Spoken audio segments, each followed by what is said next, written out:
So we have seen different type of exceptions, right? Uh, Arithmetic exception, null pointer exception, number format exception, and we have seen array index out of bounds exception. Already I have shown that, but how do we handle? We haven't seen that, right? So that also I'll show you that. So we can handle any exceptions using try, catch, finally block you can use, or you can use throw and throws keywords. These two keywords also you can use. So let's go and see one by one, okay? First, no, as I mentioned, why you will get an exception. So, right, based on the different reasons, right? One is maybe bad input you are giving. The file is not exist. Then you're trying to open it and so assigning null values for the variables, and without assigning a value actually, and on the null variable you're performing operation with that variables, then you will get a null pointer exceptions and also wrong formatting conversion. One data type and you're converting it to different data type, but that's not valid. Then you will get a number format exception, and even array size is not proper. That time also you will get the number format exception. So let me show you this exception handling concept. So complete moving. So let's see here. First one is arithmetic exception. So arithmetic exception means, so I'm just giving no examples. See this. First I'll show you without any exception what will happen. Okay. So later we'll see that thing so that you can get a better idea, right? So these are the statements I have written. So these are the statements I have written. My A value is 50, B value is 0. So what I'm doing on the 9th line, so I am dividing A by B. So what is happening here? A by B means, what is the A value? 50. What is the B value? 0. So now I already told that if you divide any number by 0, you will get a arithmetic exception. So this line onwards, so it will throw an exception in this line, so that remaining lines of code won't execute. That's a problem, right? All your entire code won't execute. So if you want to execute, even the exception occurs, then what you need to do? You have to use the exception handling concepts. Those are try catch blocks. See, now I'm going to execute here. After this line, nothing is going to execute. See that? Let's execute this so that you will get a better idea. See that? Nothing is executed.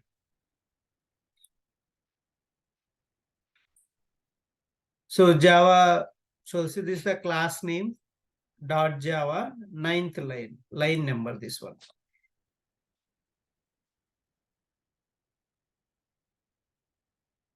Nine. So 9th line. So here you are getting an exception. See, remaining lines of code is not executed. Why? You have so many lines of code. That's the problem. If an exception occurs, the rest of the code is not going to execute if you are not using the exception handling concepts. So you got an exception here. So very clearly by reading this, by divided by 0, that means you are dividing a number by 0. That's why you are getting an arithmetic exception. That's a definition, we learned it. and the remaining smooth flow of your program execution is not continued. It stopped here only. In the 9th line only it stopped. Exception occurred on that line. Remaining code is not executed. So remaining code is not executed. Then how can you execute even the exception occurs? So that's what you need to handle try catch blocks. See that? So these two are same. Okay, these two are belongs to the same line of code. So 9th line and 10th line belongs to same line. So those two you enclose in the try catch blocks. Try curly bracket and only include that line of code which is throwing an exception in the try catch blocks. Right? So try catch. So the specific exception I am writing here. I know this line is throwing arithmetic exception. That's why I have written a specific exception. Arithmetic exception E. So system.er.println arithmetic exception catch block. Arithmetic exception catch block starts here and E.print stack trace. So E.print stack trace and finally block. So catch block is over. Then finally block I am writing. So finally block starts here and executes always. So whether exception occurs in this line or not. So let me show you how this code is going to execute. Line by line code I'll run in debug mode so that you will get a better idea. So this line onwards I want to execute. See, now here exception is occurring. Then what will happen? Immediately jump to the catch block. If exception occurs, catch block will catch this exception so that remaining lines in the try block won't execute. So that means this line won't execute. You write any number of lines, but it won't execute in the try block. So here exception occurred, immediately jump into catch block. Then finally block will execute. Then rest of the code will execute for it. See, without try catch finally, the code is not executing. Now you added, still exception is throwing, but still code is going to execute remaining till the end of the line. So let's run in debug mode, debug as Java application. So please watch how it is going line by line, okay? See, now line number 9, it came, and now you move to this next step over. So see, please watch carefully. It will jump into catch block. Now 10th line won't execute. It came to catch block. Why it is jumped into catch block? Because this line is having an exception. Next line catch block code is executing completely. So print stack trace is executed. Next finally block is executing. Finally block is done.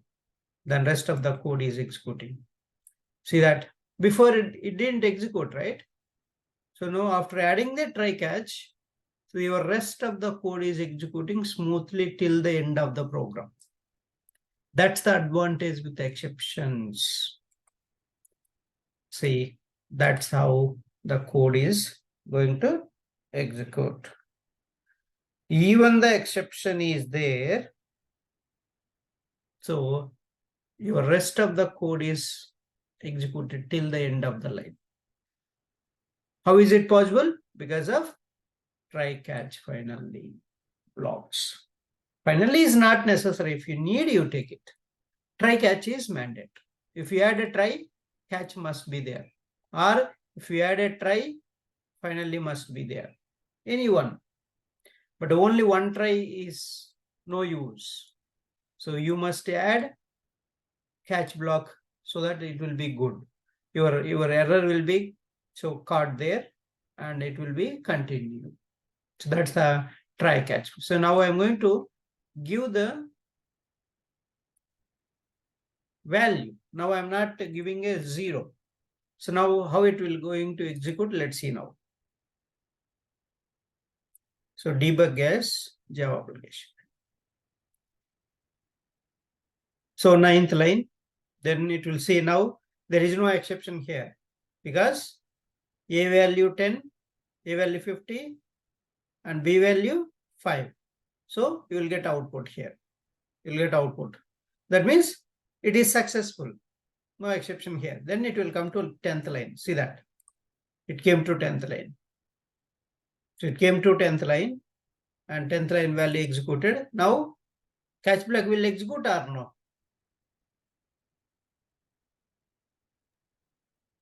If try block is successful, catch block will execute or no? No. It won't execute. No. See that it will jump to finally block now. It won't enter into catch block. So now all try block is executed. So it won't enter into the catch block. Just see, watch that. See that. It came into finally block. So that means finally block is executing. If there is an exception in the try block, finally block is executing. If there is no exception also, finally block is executing. That means finally block code gets executed always. Whether exception occurs or not, it doesn't matter. So every case, finally block will execute. That means every time finally block executes if you take the finally block. But not mandatory to take a finally block. Based on your requirement, you can take it. See that all the code is executed, no exception at all, because try block is successful. That's why. Yeah. Any questions? Next.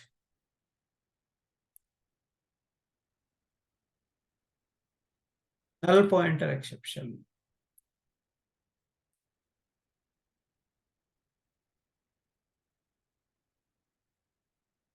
See, first I declared string s equal to null. String s equal to null. I have declared string s equal to null. But I didn't assign a value later. Now what will happen here is,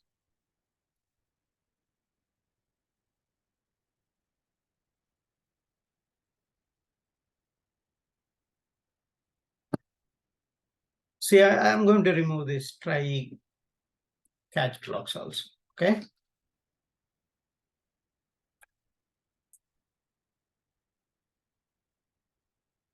So now what I'm doing here, I'm finding the length of the string. So s dot length method. S dot length method.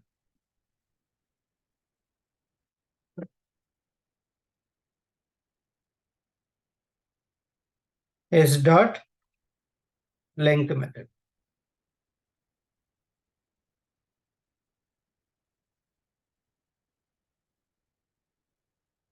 And I'm printing that length value. That means now s value, what is the s value? Null. On the null variable, what is the null variable here? Yes. On the null variable, I'm calling the methods. That means I'm performing the operations on the null variable. Performing the operations means what? You are calling the methods on that null variable. Such cases you will get a null pointer exception. Okay, NPE. So remember, this is the common exception you will see everywhere, even development team or you or anybody make mistakes. So you're not passing the value properly to particular reference object. Then it will throw null pointer exception. Then it will throw null pointer exception. So in order to handle this null pointer exception, make sure so the value is passing to that variable properly or not.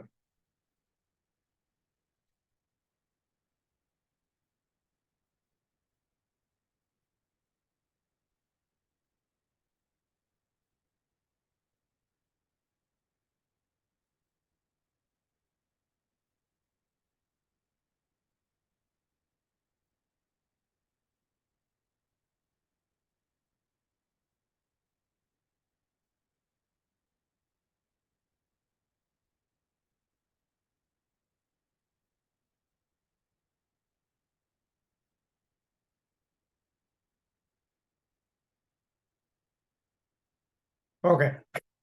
So let's run this. What will happen? You run, okay. So you got a null pointer exception. What line? How to debug this? See your package name, class name, method name, and line number you can see here. What is the line number? 11. So this is how you need to debug. So line number 11, that is throwing exception. How do you know which is a variable throwing a null pointer exception? This yes. So this yes object has a null value. On that null variable, you are calling the methods. That's why it is throwing a null point exception.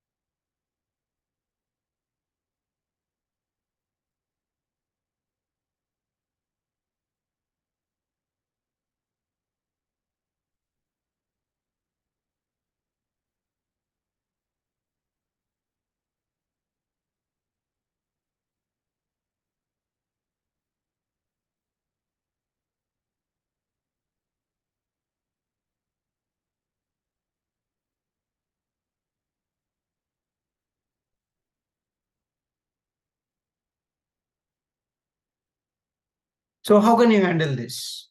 Again, even okay, you have a null, but you didn't pass the value. But how can you execute the rest of the code?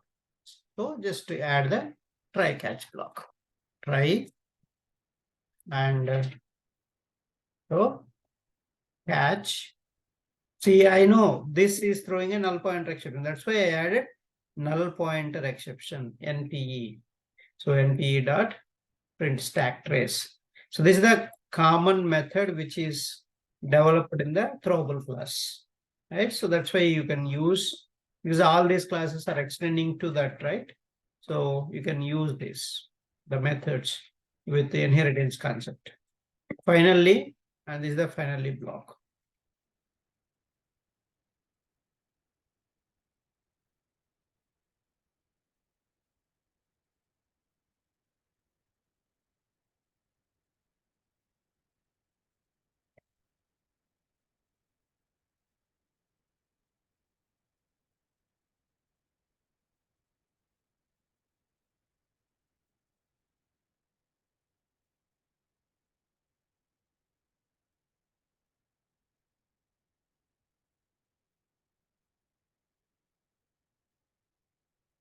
So now you can see now it will execute the code, and I will show you in the debug mode.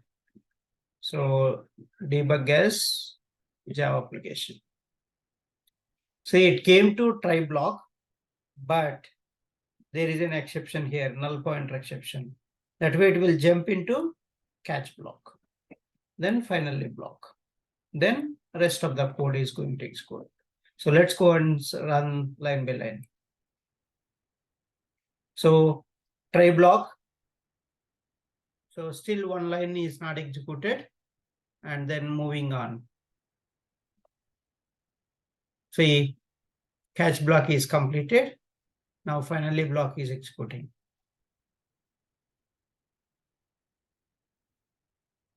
So this is how code will execute. And you can see the line number 11, there is a problem. Null pointer exception is throwing it. So this is how you can execute the rest of the code with a try catch finally block. So basically finally block code always executes. So that's the one. And in the finally block, if there is an exception or system.exit is there, and then finally block won't execute, right? So that's the another concept. So here I give a null. Okay, finally initially you have given a null, but don't forget to pass the value for the yes. See, now I am giving yes value here. 7th line. Initially 4th line, initial declaration is null. But now I'm giving a S value. I'm assigning Java. Java will be replaced. So null will be replaced with Java. So null will be replaced with Java. So that S value is going to have Java. So Java dot length, if you find out, you will get a 4 that will store here. And that length value you are printing that. So that it won't go to catch block and it will go to finally block and the rest of the code will export. See that? So you want to run in debug mode, run in debug mode. See, now it is going to be successful. See, now you got length value 4, you can see here. So it went to 12th line also. Now catch block will skip automatically. Finally block is executed. Rest of the code is executing. So this is the how code will execute step by step. Any questions? Next, number format exception. So what is number format exception? So if you are doing a wrong formatting, you will get a number format exception. Suppose you have a Java, right? You have a Java. So this you are trying to convert into primitive format. How to convert a string object? Now this is the string object, that is Java. So Java you are converting into primitive integer format. So how can you do that? This is the formula: int variable name equal to integer wrapper class dot parseInt. So class name dot static method, return type static method, and a string object you are passing. This is a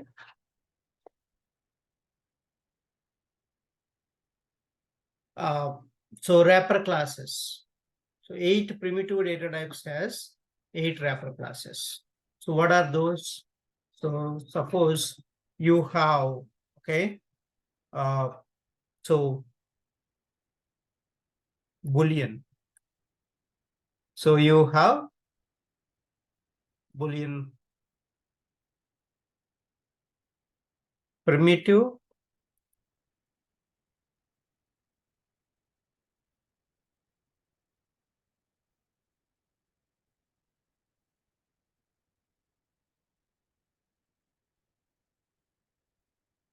okay, so this is the primitive.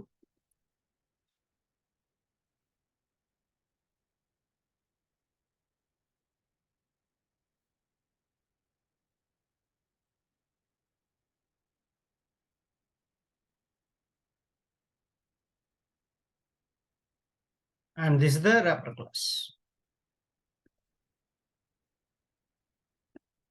So each primitive data type has a one wrapper class, like char.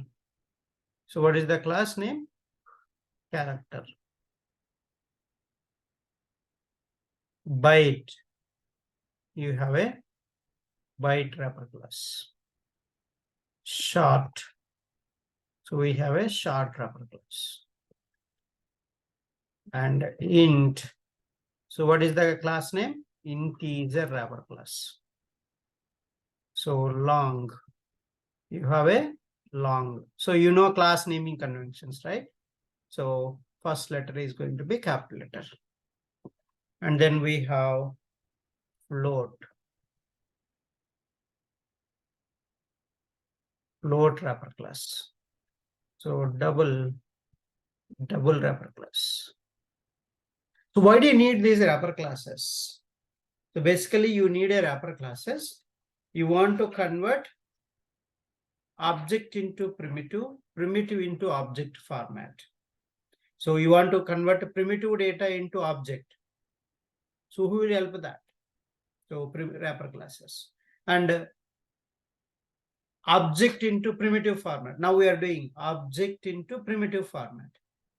You are doing now here. So that time wrapper classes will help you. So in order to do that, you have to use a wrapper classes. And these wrapper classes will help you while using in the collections. Collections will not accept a primitive data. So they will accept only objects. So that objects, so if you want to store, then you can use a wrapper classes. So there you have to use only wrapper classes. So that is this wrapper classes advantage. And so main advantage is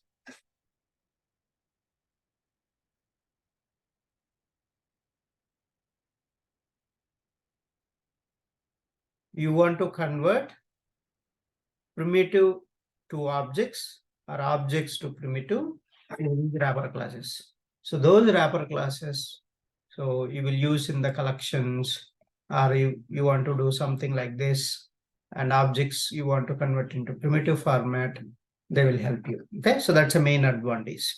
Now I'm trying to convert. Okay, I'm trying to convert.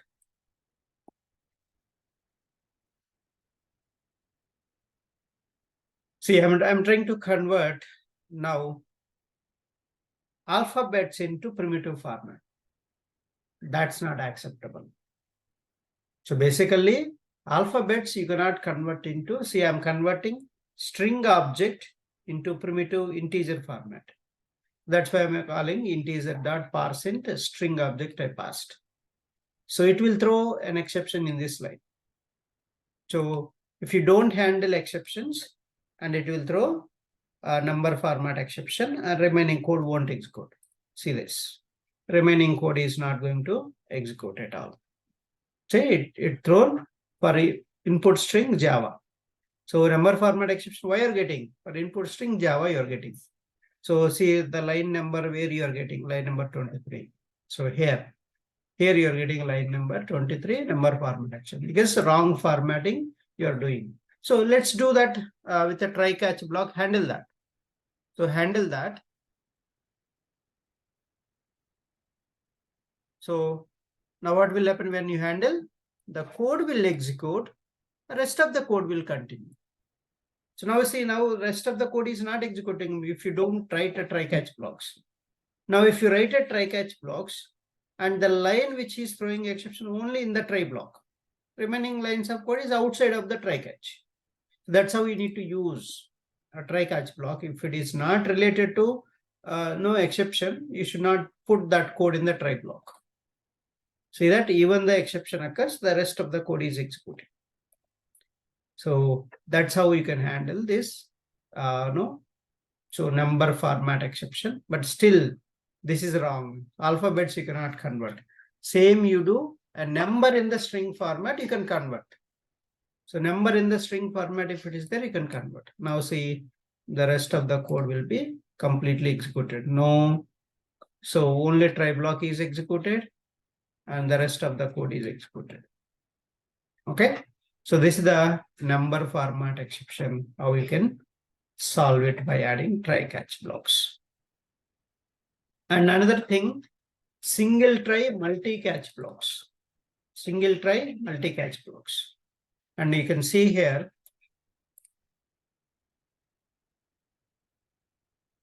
so integer array, new integer 5, because of size is 5, and I'm executing this try catch blocks because here I'm going to give 0. Okay, so first you will get here array index out of bounds exception, sorry, arithmetic exception, because you are dividing a number by 0. That's why you get a first.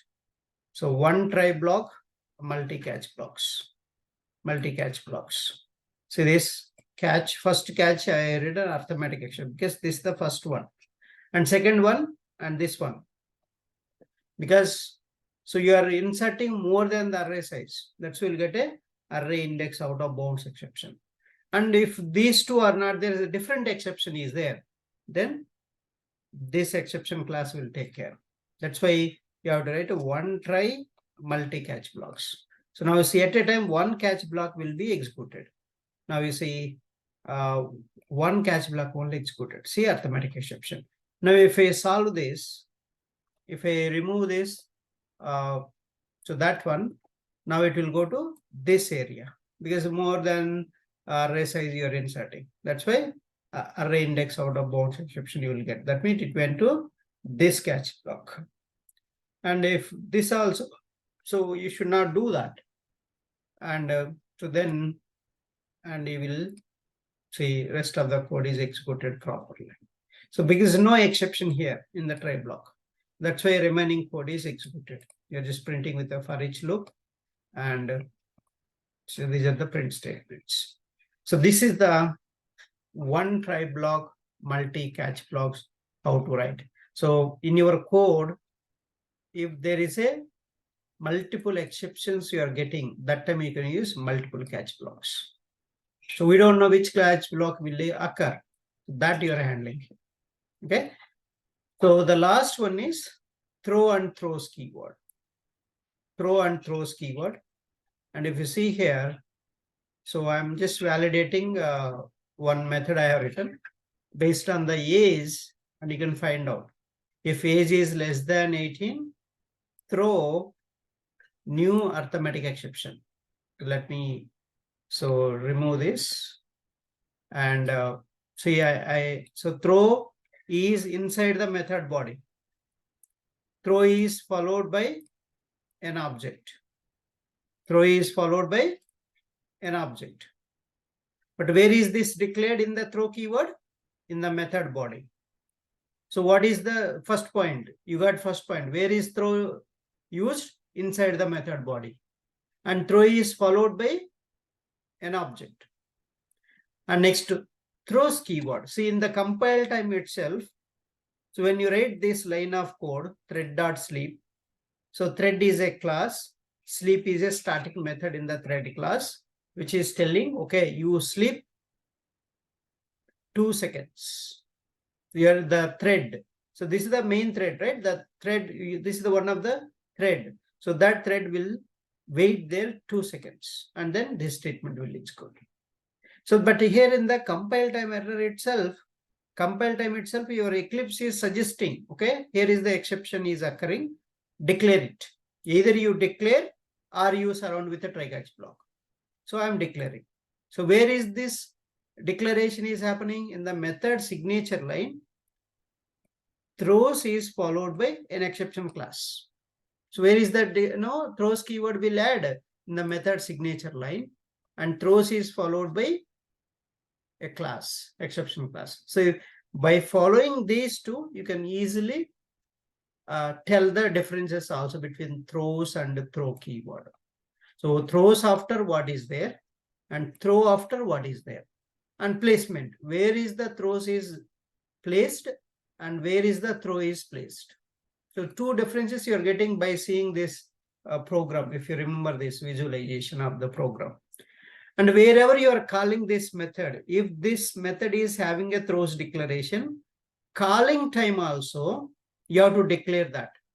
You have to declare throws interrupted exception. So if I give this 15, and if I run this, see the code is going here.